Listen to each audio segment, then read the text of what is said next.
Hey everyone, today we're at the Canadian Tank Museum and it's located in Oshawa, Ontario, Canada. That's about 40 minutes east of Toronto. And today we're going to check out their winter warfare.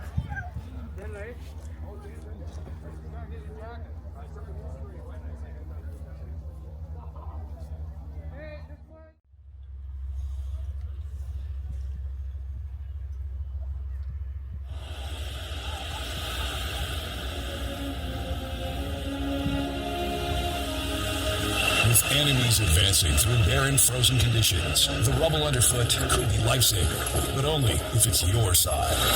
This is Winter Warfare, featuring unique winter military vehicles built for extreme Canadian conditions. Come experience tanks in the snow. History lives here.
Okay, the first vehicles we're going to look at here might be familiar to Canadians. Canadian Armed Forces snowmobile. 4 decades of development. The snowmobile is a vehicle that definitely has a military use. It was developed here in Canada and is now used by many of our allies around the world. That first one you see there, that's actually from the 1970s. If you think about the Canadian Armed Forces and their use of snowmobiles in patrolling the Arctic, in being deployed in other winter conditions, Canada during the Cold War, I was also responsible for defense in Norway, a country very similar to the conditions of Canada. You can also see that the operators here are also wearing, on top of their green uniforms, they're wearing the Canadian Arctic white camouflage. Now again, it's Museum President Al Duffy in a Canadian Argo. Well, what is an Argo? An Argo is an all-terrain vehicle that was designed in Canada. Now they're used by both in civilian use, in construction companies, but with police forces and military forces around the world in Arctic and winter conditions. You can see that it's a tracked vehicle, but it's not always a tracked vehicle, and that's what I'm going to show you when Al gets up here with the Argo. So just like the Skidoo, not an armored vehicle, not giving the soldiers who serve on it any protection, but giving them that mobility in an Arctic landscape that you wouldn't have without this sort of technology. Also incredibly maneuverable.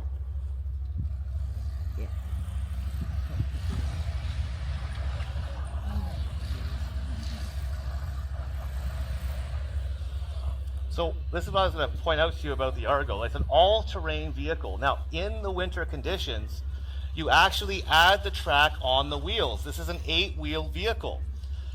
So in the summer, you'll see this used once again everywhere from, the deserts of Africa now into tropical places, because it's also amphibious. This vehicle can actually swim across rivers and lakes. So not only does it have a winter use, it also can be used in that role. So basically, it's a big plastic bathtub that holds the operator. And when it's used in the military forces, they would have some troops in the back or some kit, like you saw in the Skidoos. In non-winter conditions, it's an 8-wheel vehicle. And to go through the water, the turning of the wheels propels it through water. But in Arctic conditions, you slap on the track and connect it, and it becomes a winter tracked vehicle. That's adaptable and pretty incredible. Now, it does have doors. It does have a heater. Al was just telling me when he brought me in here. That's not going to keep you very warm in, say, minus 20, minus 30 Canadian conditions. But again, this is an incredible Canadian design vehicle for these conditions that's used by our allies all around the world. So let's hear it for the Argo and for Al Duffy. Thank you so much. He's going to whip around so everyone can have a good look at it.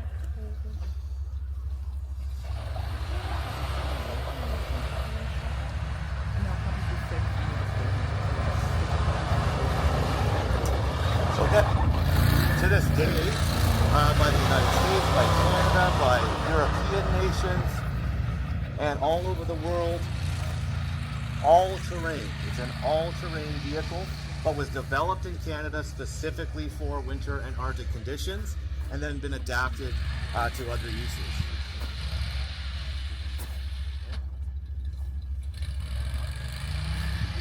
Exceptionally light also.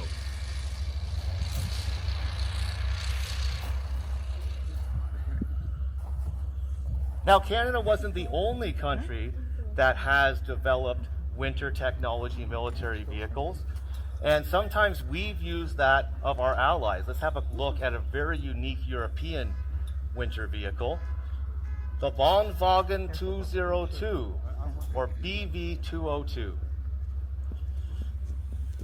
Strange looking vehicle, a bit of an ugly duckling of the fleet. This was actually developed in Sweden.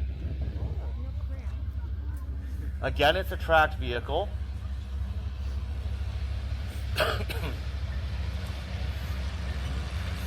But you notice that it has two parts. It's an articulated vehicle.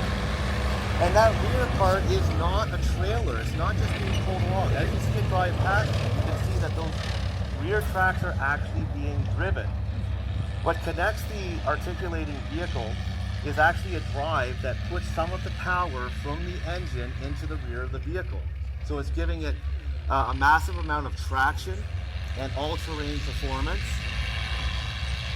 So it's developed by Sweden during the Cold War and was purchased by Canada, the United States, Great Britain, and Norway, and used extensively in the defense during the Cold War in the defense of the northern flank or the Scandinavian flank. But obviously the Canadian forces found good use for them here at home in defending the Arctic. Another key thing about this machine, although it's an unarmored machine, is in that rear section of the articulated vehicle, as you can see, it has a canvas cover. It's heated. This is actually an armored, not an armored personnel carrier, but a personnel carrier. Let's get a closer look at it.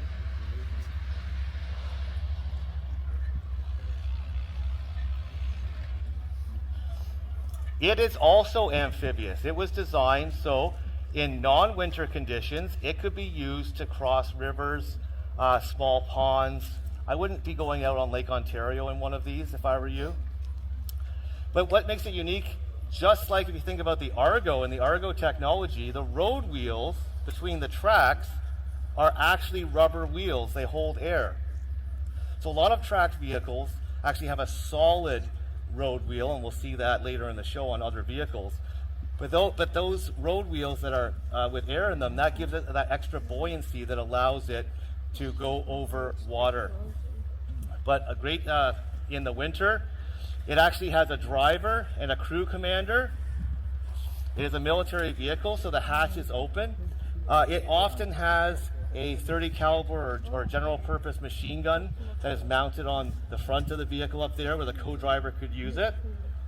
The back of the vehicle is actually for carrying troops. So a whole section of Canadian or UK infantry would be safely in the back of here to be deployed in those winter conditions. 2 was a precursor to a vehicle that's still in military and civilian use today, which is the Bonwagen 06 or BV206. And that's what we're seeing come up now. And we'll talk about the differences in this vehicle after you guys get to see it move.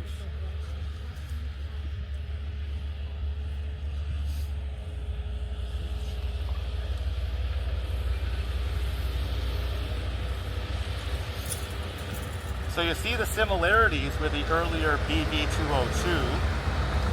This one, the 206, is much larger. Again, that's not a trailer. It's actually handling power to the rear part of the vehicle, and the articulated vehicle is pushing itself forward.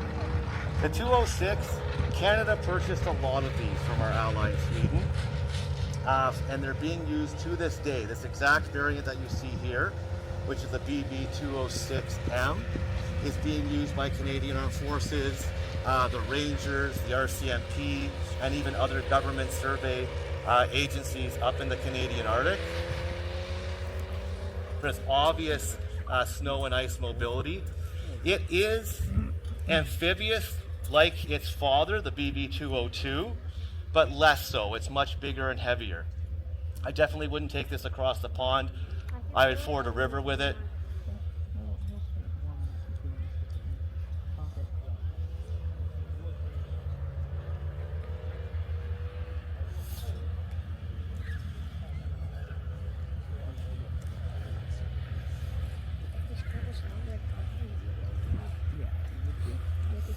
So differences with the BV202, it doesn't have the air tire road wheels. Those are actually very much like an armored vehicle. Those are actually hard steel with rubber road wheels. But it doesn't have that canvas cab. This is actually a hard shell cab. It has the driver and the operator. It has seats for 4 more personnel in the front, and at least a section of 8 infantry in the back. And I think we actually have someone in the back. See if the door's unlocked. You can have a look. It's pretty comfy in there. It is also heated, but with a more conventional heating system. So not just the hot water pipes. So in the Arctic, we like to call this the camper. Many times people would actually be sleeping in it instead of putting up a tent because it's sealed, because it's warm, and the seats are obviously great beds. It's much larger. It can carry a lot of cargo. And just like the B202 and other military vehicles, there's a hatch for the co-driver. Chris, I don't know if you can open the hatch. Hatch. There you go. So that allows the crew commander to get up, look around, and also some of these vehicles, if they were in a combat situation, they could mount general purpose machine gun, often a 30 caliber machine gun up there for the operator. Also the crew that is in the front of the vehicle, they also have a hatch, and that's often where the radio operators would be. So definitely an improvement on the BV202. Now, we wanted to show all of our winter vehicles. We don't get to drive this around in the summer very often. 2 weeks before the show, the BV206 broke down. We were having all sorts of issues with it. And 5 volunteers, basically working 3 shifts around the clock, got it ready just yesterday for today's show. And some of them are in the vehicle. There's Chris, our maintenance manager. Let's hear it for these volunteers, bringing history to life so you can enjoy this. And for the BV206, way to go, guys. Like any modern vehicle, you see it has trail lights, it has a winch on the front. Definitely can go places where even your Jeep can't go. So those are some specially developed vehicles for Arctic and winter conditions. Now let's look at some fighting vehicles. Yes, those vehicles may at some time be in a situation where they're fired upon or being used. Mostly they're used for moving troops, kit, food, ammunition, personnel around a battlefield or to protect Canada's sovereignty. Let's look at a vehicle that was made for actually fighting the enemy. Marshal, send out the links. And this is a specific Canadian vehicle, but it was actually made by one of our allies, the United States. And this is an armored reconnaissance vehicle known as the Lynx.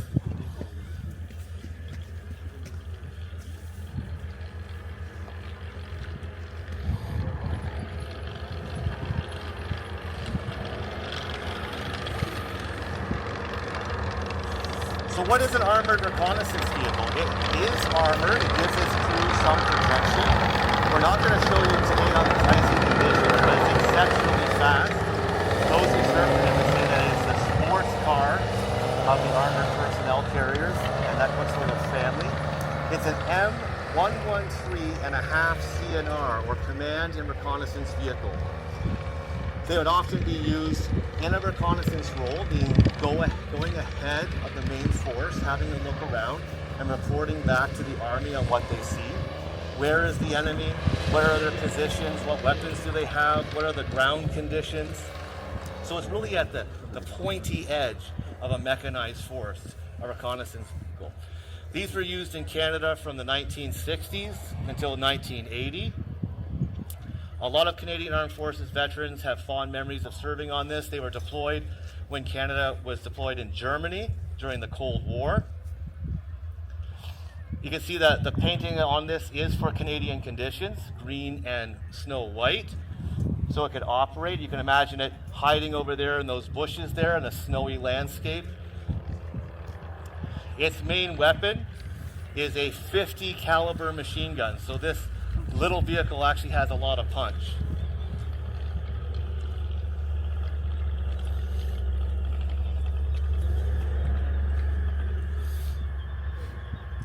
So it has a crew of 3. It has a driver. It has the commander and gunner. And in the back hatch there, it has the observer. So the observer is on the radio reporting back to headquarters what they find, the conditions or the enemy that they find. You'll notice that the observer actually even has some rear-facing vision blocks so they can see what's behind the vehicle, because this is behind enemy lines. This is out in front of our forces. Now, it's aluminum armor, which makes it light at about 19 tons. Believe it or not, this thing also is designed to swim. It can cross rivers and ponds.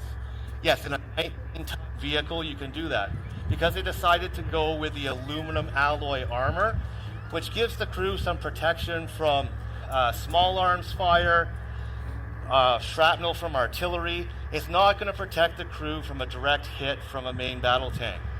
Now, the main weapon is a Modus, or the .50 caliber machine gun. Now, what's really unique about this, especially in this early iteration of the 1960s, is that commander, when he closes that hatch, he can go down in the vehicle and he can actually remote control that machine gun up above, 360 degrees around the vehicle, and fire the machine gun from the safety of being inside the vehicle. So it was very popular with those who served on it, because unlike many vehicles where a gunner has to be exposed, he can actually go down the hatch, close that armored hatch, and still give fire support all around the vehicle with a .50 caliber machine gun without exposing himself to any fire. Now, another interesting Canadian adaptation here. These were bought by only 2 countries, Canada and the Netherlands. So it was never used by the Americans who built it for us. But on all Canadian track, when we had these track vehicles, we wanted to make sure that we could use them in ice and snow conditions. So on the track, there's actually rubber blocks. Now, those rubber blocks allow this vehicle to move out on the roads without scratching or damaging the pavement. But what the soldiers inside could do, dependent on conditions, is you see these X's on the side of the vehicle? You can knock out a few of the rubber blocks and you can put in those snow cleats. Think about it like your golf shoes or your soccer shoes and putting those cleats in them. Okay? And that would allow that track to have that extra grip in Canadian conditions. Regardless of driving over ice, you think on a rubber track vehicle it would slide all over the place. Well, when those are put into the track, and Americans had a different type of track where theirs was one piece, but Canada needed to have this track where we could knock out the blocks and put in the snow cleats and work in these conditions. So it's all volunteers here. We have 3 of our younger volunteers in their 20s here. These gentlemen come here to the museum on weekends and restore the vehicles. They've learned a lot here. A few of them have actually joined the Canadian Armed Forces because of their skills that they've learned here at the museum. So let's hear it for these guys who maintain this equipment and the Canadian Lynx. And trust me, the crew would really like to show you how fast this thing is, but it's just not safe in these conditions.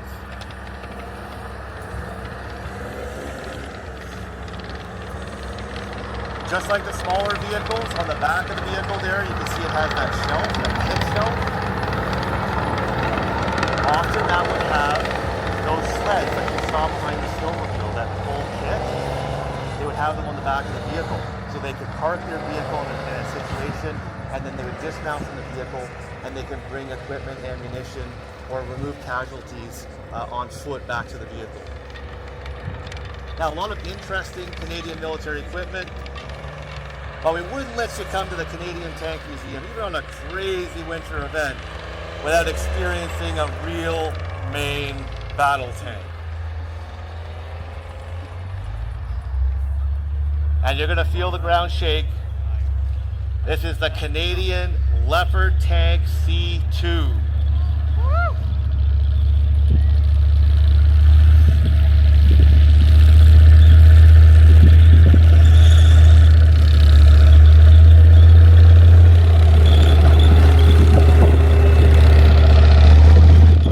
Canada developed a lot of equipment and sold it and shared it with our allies, and we bought equipment from our allies. And the Leopard tank story in Canada is one of those stories. The Leopard tank is actually a German tank. Think about the name of Leopard. If you think about World War II and you think about the Tiger and the Panther and the Puma, well, in the Cold War, West Germany was one of our allies in NATO. They took all those lessons and even some of the things that were on the drawing board at the end of the Second World War, and they developed a new tank. And that would become the Leopard 1 main battle tank.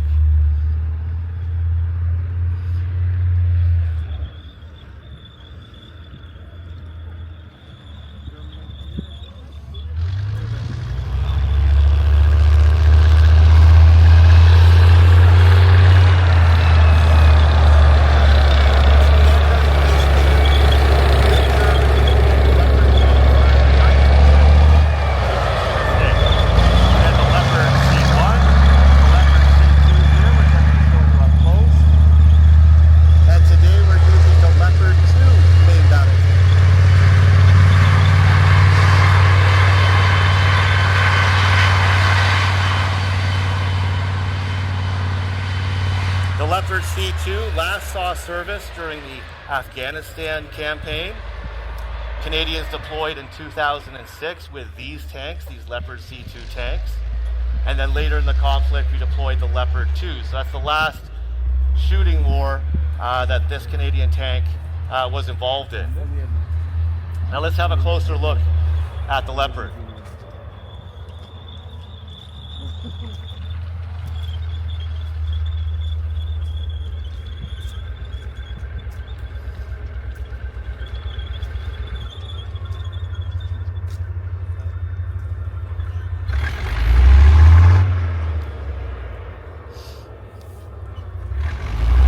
It's on the ice.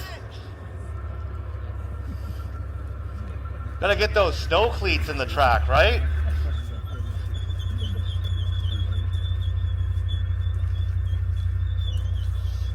Underneath this snow, this is sheer ice. Let's try that again.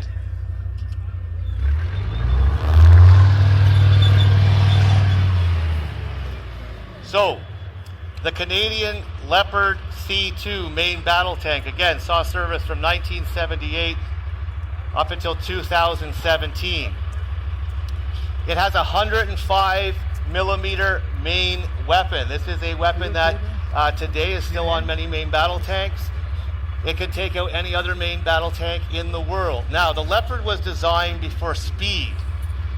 It is fairly lightly armored compared to some of the vehicles that NATO and other nations were working. But why did Canada decide to go with the Leopard? There are many economic reasons about doing business with Western Germany, helping a NATO ally.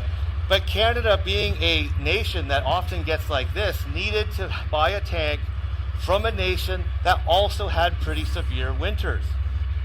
Now, the Germans had a long memory going back to the Second World War and how they suffered on the Eastern Front against the Soviet Union. So when they were developing a main battle tank, they wanted it to be light, fast, hard-hitting, and usable in cold and winter conditions. So the vehicle obviously has a heater. Its engine and preheating systems allow it to operate in these type of conditions. Actually, this morning, this tank was sitting in that storage building and had been sitting there for 2 months in the freezing cold, and it started right up. Whereas some British tank designs and American tank designs that Canada was considering buying at the time wouldn't have met those conditions for Canadian winters. Another interesting thing that Canadian tanks and military vehicles have is a boiling vessel. There's actually a device inside that tank so the crew can create hot water for their coffee, their tea, and their food right inside the tank when operating outside in the Canadian cold. So, we have our crew here. I'll point out there's a flag there of the 8th Canadian Hussars. And we have Jim Osborne, who's the operator here. Jim actually served in these tanks in Germany in the 1980s. He's a Canadian Armed Forces veteran, and he comes here to the museum to share his passion for Canadian military history and for the stuff that we do here. So let's hear it for the Leopard C2 and Mr. Osborne.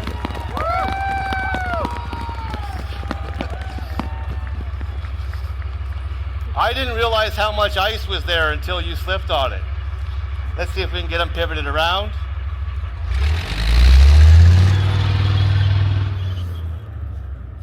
Okay, so we've looked at Canadian military equipment from the smallest to the large, vehicles that we can operate. There's so many vehicles, 160 vehicles here at the museum, but we wanted to show you a curated collection of those specifically developed for this climate. And we're actually, most Canadians like to complain about the weather, but we're very grateful that we actually had ice and snow today. Winter warfare last year, it was a mud fest. So now what we're going to do, and I'm going to let the Leopard go around the field, and then you're going to see that progression of military vehicles that we saw in today's show. We're imagining by this time that your fingers are getting numb on the end, and you'd like to get back into the museum. We have some cool programming right after the show. I'm going to tell you about that right after the vehicle parade. So are you ready to see all those vehicles and tanks roll? Yeah!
We have our Bombardier Ski-Doos,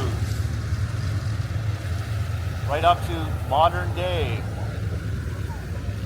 We have the Canadian designed Argo all-terrain vehicle, the Swedish Bonvagen 202 and Bonvagen 206.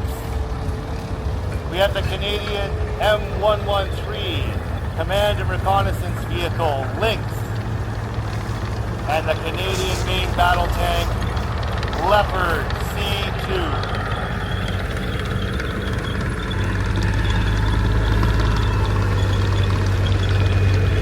Now, after the show, those who are staying in the back inside will close the doors and tell you what we're going to do. We actually have Al Duffy, our president, who's going to give a special talk on that winter war I talked about on the Eastern Front in the Second World War. We're going to have a closer look at a Soviet Union vehicle from the Second World War, the T-34-85. You may have seen it in the Military Vehicle Conservation Center.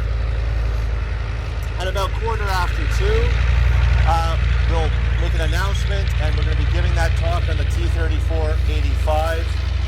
Now, if you like what you saw, this is just a taste, a small winter taste of the historical demonstrations and educational programming we have here at the Canadian Tank Museum.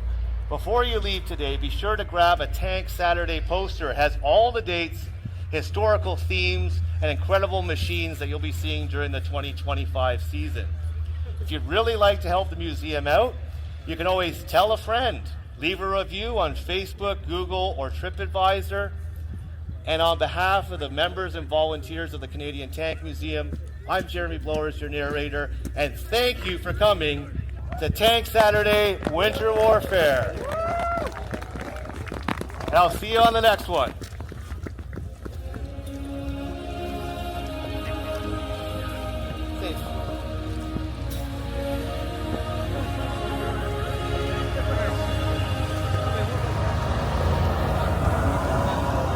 Well, that looks to be about it for the day. If you enjoyed this video, please subscribe and hit the like button. Until next time, take care everyone.